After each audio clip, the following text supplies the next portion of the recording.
Time యూపీఎస్సీకి tuitions only in Tirumala IAS institute Chaitanyapuri. Call చేసి ఇప్పుడే జాయిన్ అవ్వండి. ఐపీఎల్ 2025 ఎవరు ఊహించని విధంగా కొనసాగుతోంది. భారీ అంచనాలున్నట్లు పేలవమైన ఆటతో ఓటమి పాలవుతుంటే ఎటువంటి అంచనాలు లేని జట్లు భారీ విజయాలతో పాయింట్ల పట్టికలో టాప్ పొజిషన్లో కొనసాగుతున్నాయి. ఇప్పటికే 18వ సీజన్లో సగానికి పైగా మ్యాచ్లు పూర్తవగా ప్రస్తుతం రివెంజ్ వీక్ కొనసాగుతోంది. ఇదిలా ఉంటే ఐపీఎల్ పూర్తిగా యువ ప్లేయర్లకు ప్రాధాన్యత ఇస్తూ వచ్చిన రాజస్థాన్ రాయల్స్ జట్టు ఈ ఏడాది కూడా వేలల్లో ఎక్కువగా యువ క్రికెటర్లను సొంతం చేసుకుంది. కానీ ఈ సీజన్లో ఆ జట్టు ఊహించిన దానికంటే భిన్నంగా ఆడుతూ దారుణమైన ఓటములను మూటగట్టుకుంది. అలాగే గెలిచే మ్యాచ్ల్లో చివరకు ఓడిపోయి విమర్శలను ఎదుర్కొంటోంది.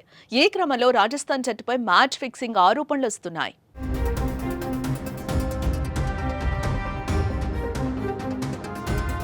ఈ నెల 19న జైపూర్ వేదికగా లక్నోతో జరిగిన మ్యాచ్లో చివరి 18 బంతులకు 25 పరుగులు కొట్టలేక రాజస్థాన్ రాయల్స్ జట్టు ఓడిపోయింది. దీంతో ఆ మ్యాచ్ ఫిక్సింగ్ చేశారంటే Rajasthan cricket association ad hoc committee convener Jaideep Bihani ఆరోపించారు. ఈజీగా గెలవాల్సిన మ్యాచ్ ఎలా ఓడిపోయిందంటూ ఆయన ప్రశ్నిస్తూ వెంటనే ఏ వ్యవహారంపై విచారణ జరపాలని ఆయన డిమాండ్ చేస్తున్నారు. అలాగే రాజస్థాన్ రాయల్స్ యాజమాన్యం ఆర్సీఎల్ ను పక్కన పెట్టిందని జైదీప్ బిహానీ తీవ్ర ఆరోపణలు చేశారు.